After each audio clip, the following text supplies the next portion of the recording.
On today's podcast with the Thermostat with Jason Barger, you're going to hear sights and sounds from inside the room from Thermostat Cultures Live, this year's annual event that I host, in-person event in Columbus, Ohio, and then a remote experience virtually as well. So enjoy the sights and sounds from this year's Thermostat Cultures Live event.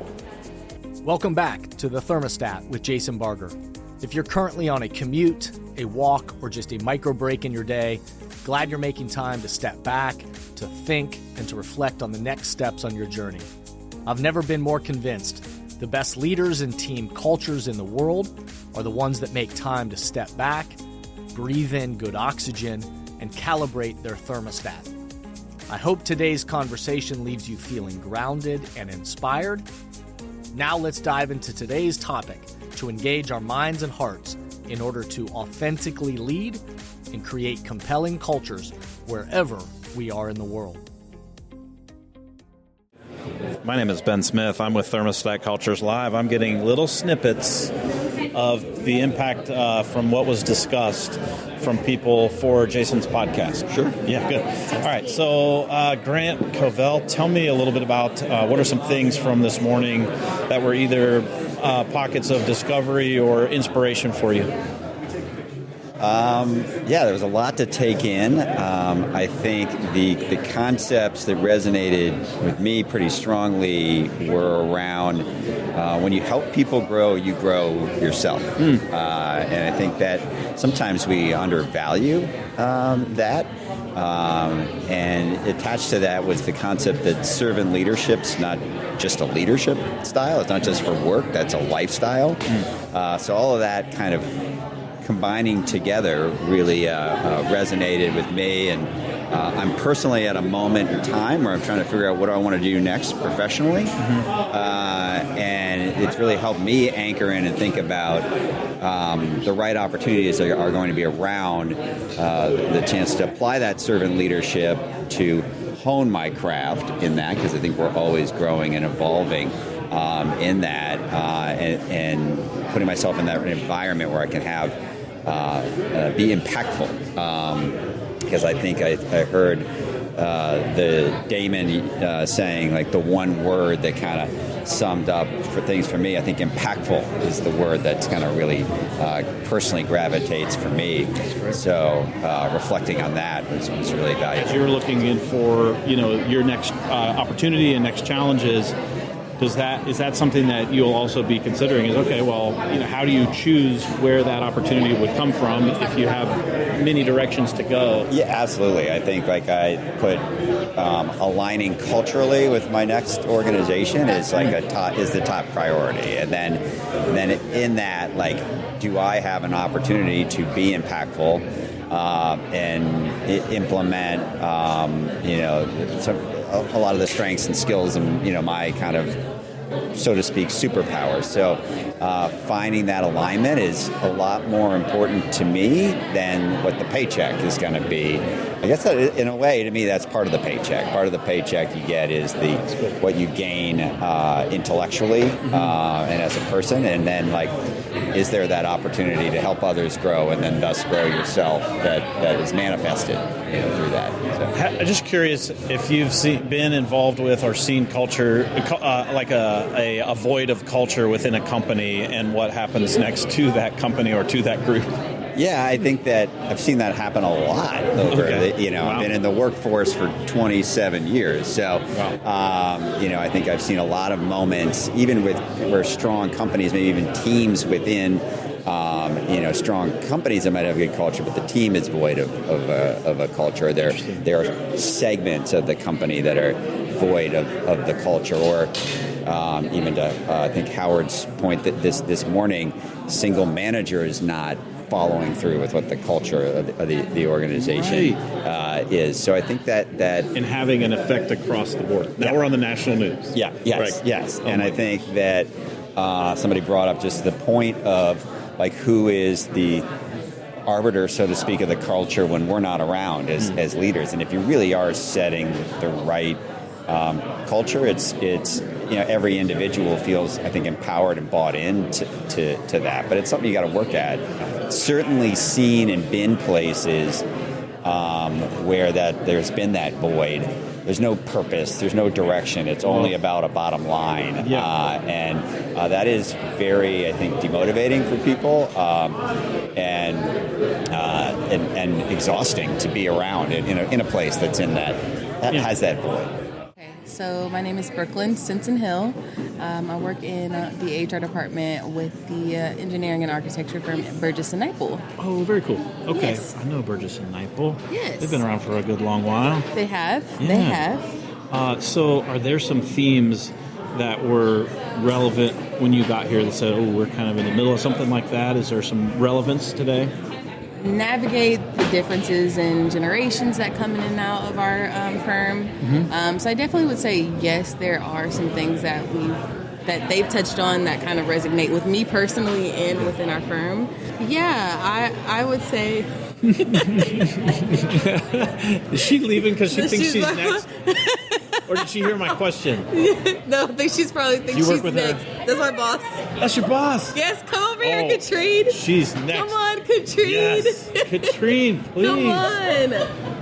We've made mention of like when you've got folks who have maybe been with the same organization for a long time, and then integrating with folks who are new or younger, and how many growth pains that might what kind of she said it in a broad sense, and I thought, well, what are the really micro versions of that, and what do those look and feel like?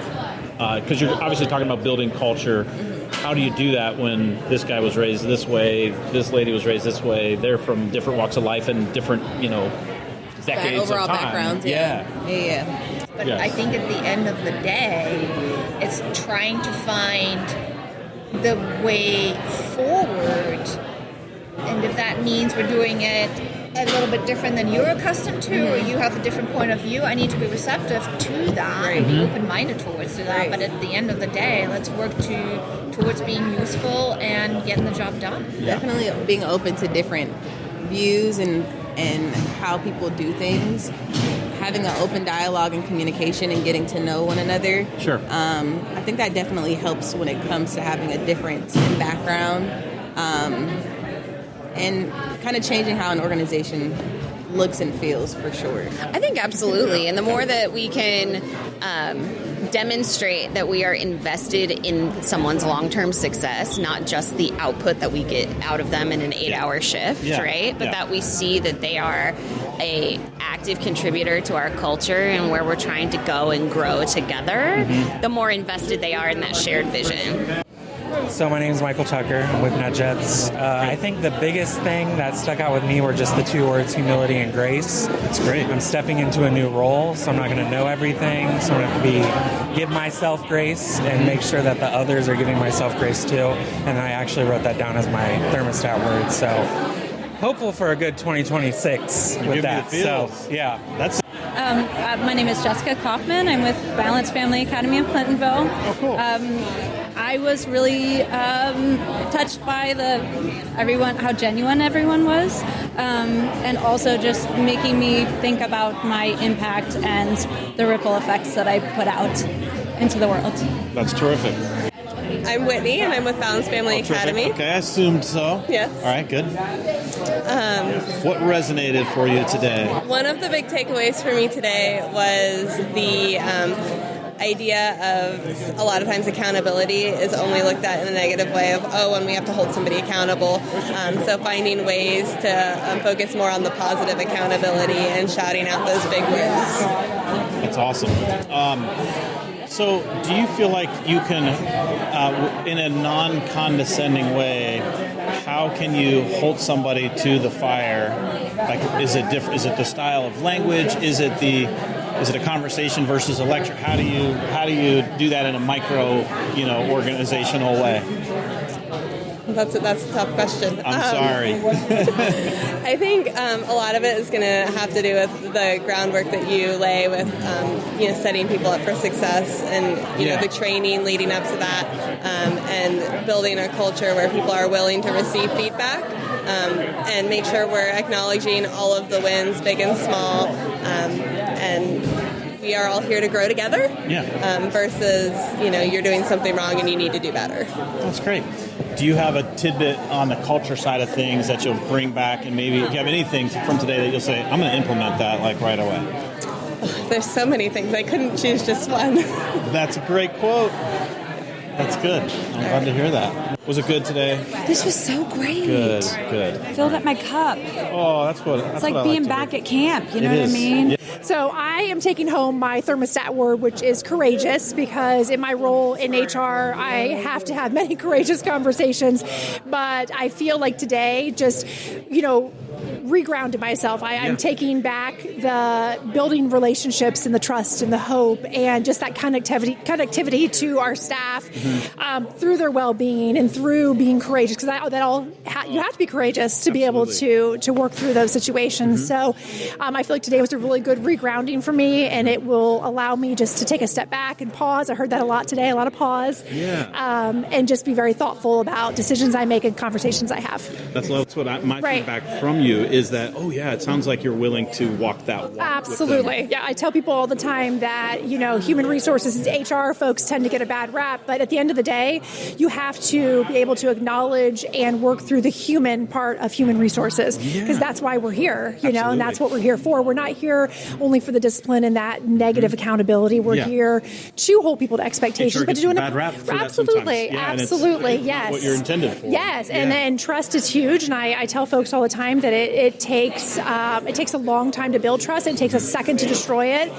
and so I hope that by going to conferences like this and seminars like this, that I can build my interpersonal skills, and my soft and hard skills, but my skills to help people work through those situations so they can trust each other and have positive relationships. You're a great communicator, and you communicated that so perfectly. All right, say your name and your organization, just so I have it there. Absolutely. Tracy McComb, Tays Valley Local School District. Oh, great. Yeah, okay. Thank you. What a pleasure to meet you. They're lucky to have you. Thank you. I appreciate that. Of course. My name is Adrian. I work at NetJets. Today was wonderful. It really left me with a sense of gratitude and a newfound energy to go back into the workplace and kind of bring everything that we talked about today forward. That's fantastic. Do you have a comment? Anything that stood out to you today? No, I just appreciate the amount of work and Jason putting this together, talking about everything that we can take back with us, and it's just great to have an entire day to think nothing but the message that we need to carry back to the teams, and it's been a good experience. Yeah, Kyle Wolf, Tays Valley Schools, outstanding opportunity to spend time with Jason and his friends, and learned a lot about leadership, and look forward to putting some of the things in action as we move forward. Okay. Thank you. Yeah, thank you. So anything that resonated today, top of mind, that you'll bring with you when you leave? I think top of mind is always just the opportunity to be in this room on this day, and the perpetual reminder that taking time for yourself to recalibrate and secure your own oxygen mask and make sure you're showing up as your best version allows you to be a better leader in your house and on your team, and we all need that reminder. Yeah, there was a couple good speakers that had some interesting stories. Anything there that you kind of were writing down, or something that was interesting? Yeah, I mean, just hearing Damon's story in general just is a reminder that you can be at rock bottom and 10 years later on top of the world, and I'm sure he has bad days still, but to know that he thought he was going to be spending the rest of his life in prison and is now a top sought-after keynote in the world and living his best life with a lot of different, people supporting him, just reminds you, there's always hope. Yeah. That was a good message, the hope thing. Yeah. So, yeah. Thank you. Well, thank you. I appreciate it. Yep. So I'm Allie Krause-Carlotta. I work for NetJets and help focus on employee development for our Flight Center workforce. So helping our folks in the Flight Center who are technical experts at what they do continue to develop the soft skills to do the tough stuff and achieve their potential. So it's awesome.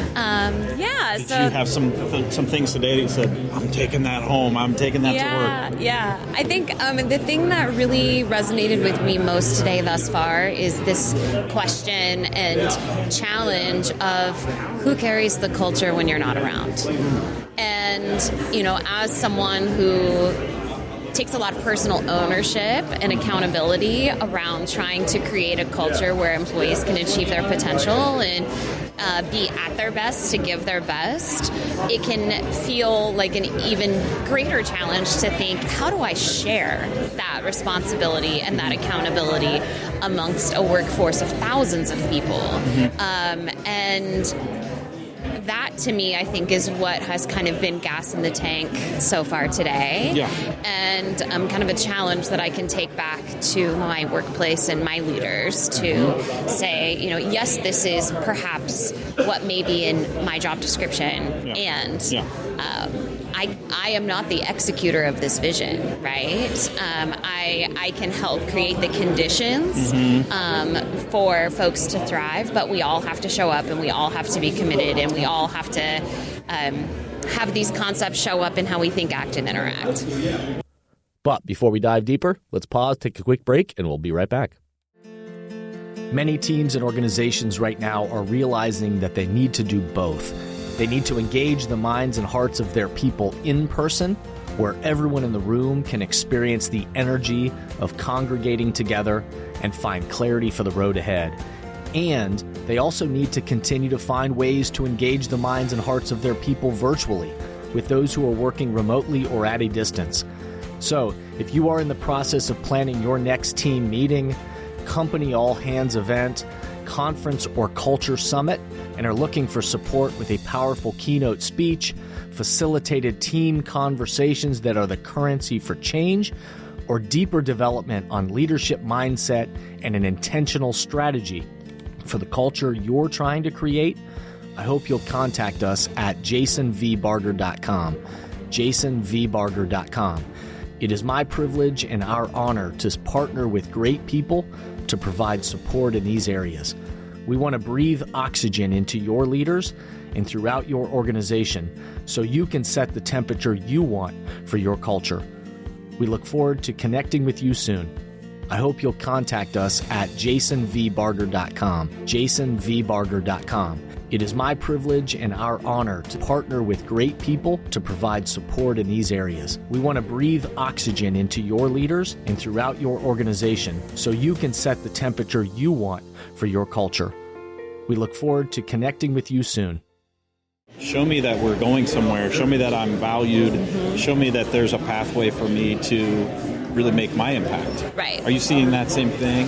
Well, and just the challenge of how do we pull people out of the doldrums of it's just a job, right? Yeah. It's just a job. Yeah. And, for some people may always feel that way, but the idea is how can we create a contagious momentum where we feel a greater shared responsibility to one another to create an environment where people want to be there. They feel like it's a privilege to get to be a part of this team, and they feel a responsibility to perpetuate a positive culture.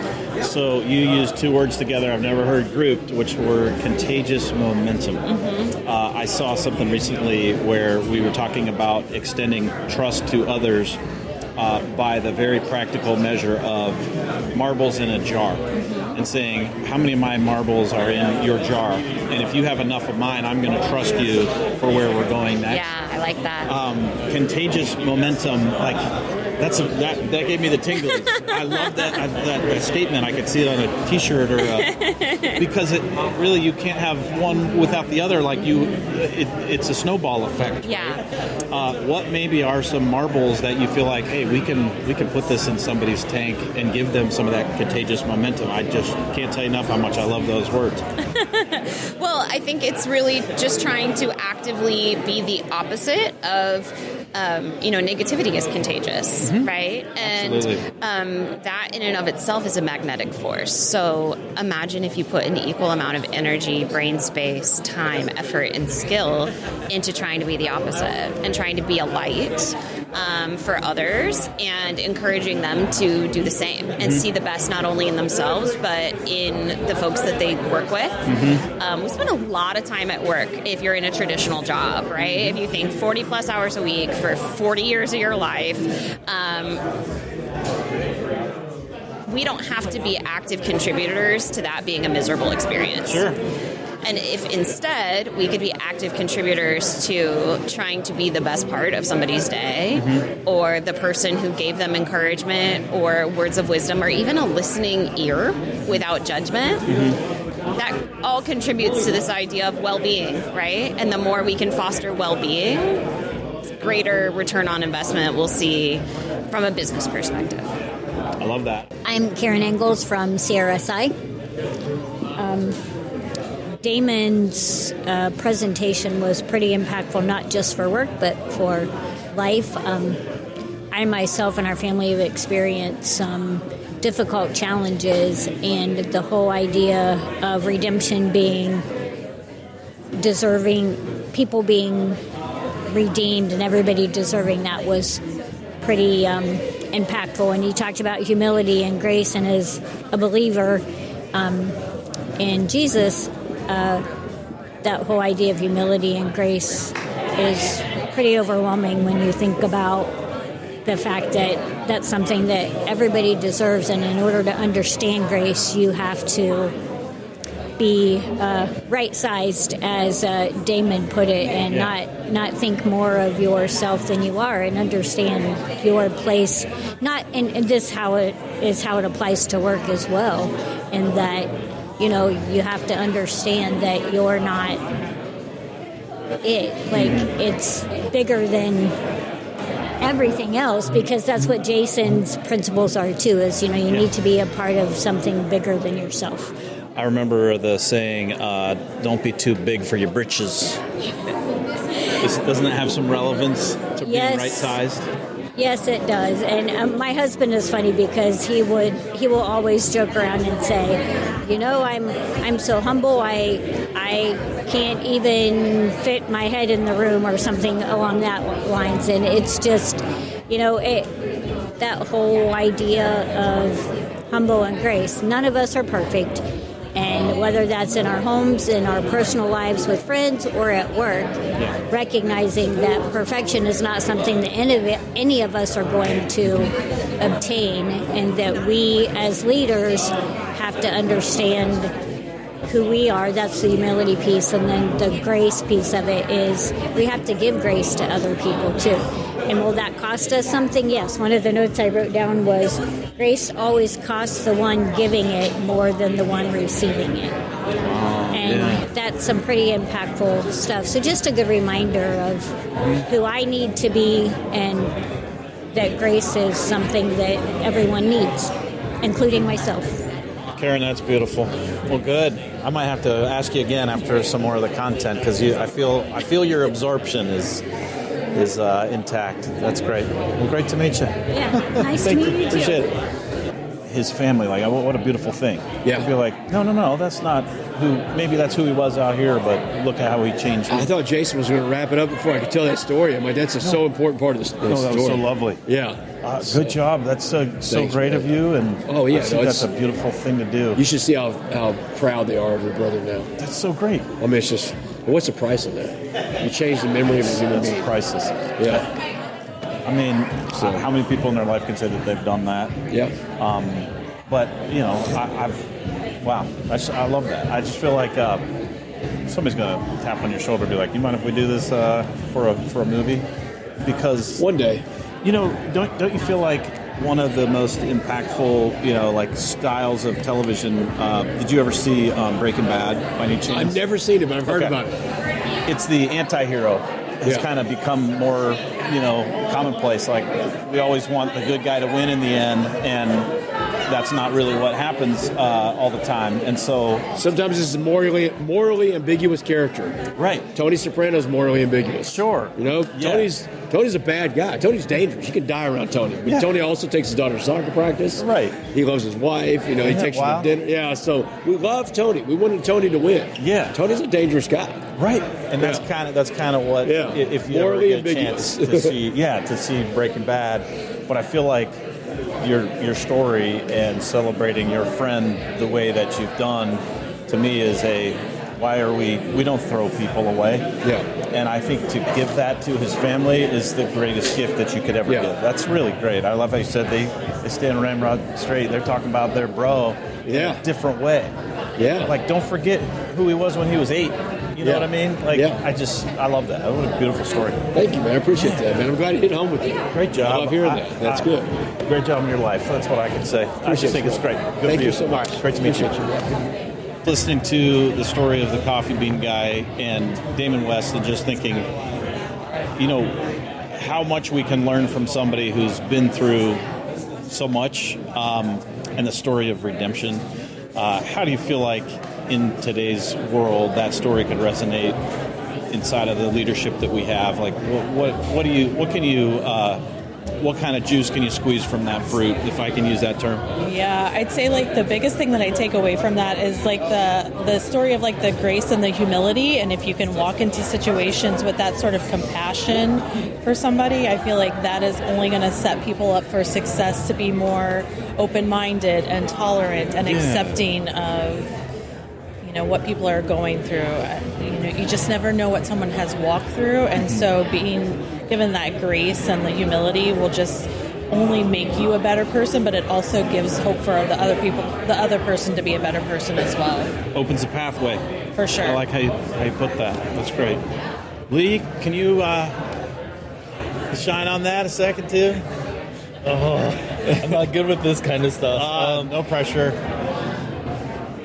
I don't know, just I guess think about the coffee bean aspect of being able to just show up and actually change the culture of everybody around you. Right. I don't know, that resonated with me because even like with home life, like it's easy to become like frustrated with kids or just the daily churn of life and thinking about, well, how can I shape the way I'm reacting to things or the mindset I'm taking into this to make my home life better for everybody around me. Yeah. And then also just expanding that into work because our job can be very stressful at times. So just making sure I'm coming into the stressful days and being the coffee bean and impacting the culture around me. And if I show up with a happy smile on my face, I might be able to help my teammates do the same. There's a ripple effect. Exactly. It's great. Yeah. You want to shine in on that?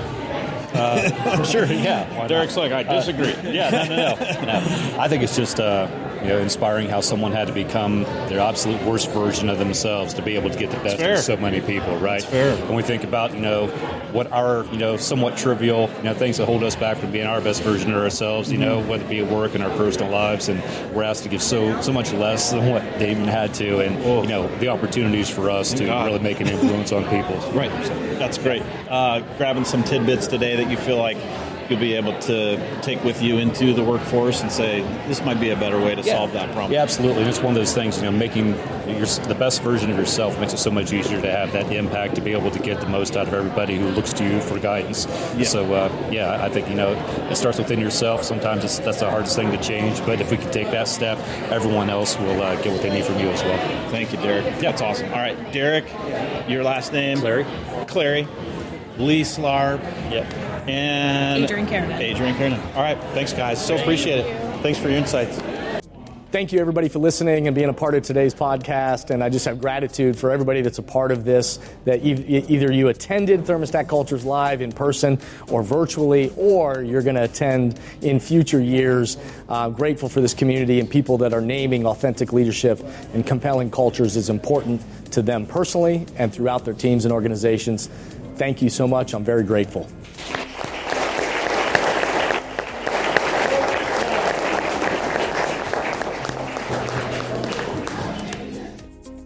Thank you for listening to today's podcast, and I hope the messages and questions stimulate positive change along your path. As always, if these messages resonate with you and add value to your life, I hope you'll help amplify them throughout the world. Please rate, comment, and share on whatever podcast or social media platform you're using, and share this podcast with the people in your life or work who should be part of these conversations. That way, this spirit does, in fact, spread. If these messages or developing leaders and culture would be helpful to you and your organization, please contact us at jasonvbarger.com, jasonvbarger.com. And remember, We are all ambassadors for the culture we want to create in our life and work. We have to own the vision we want to be a part of.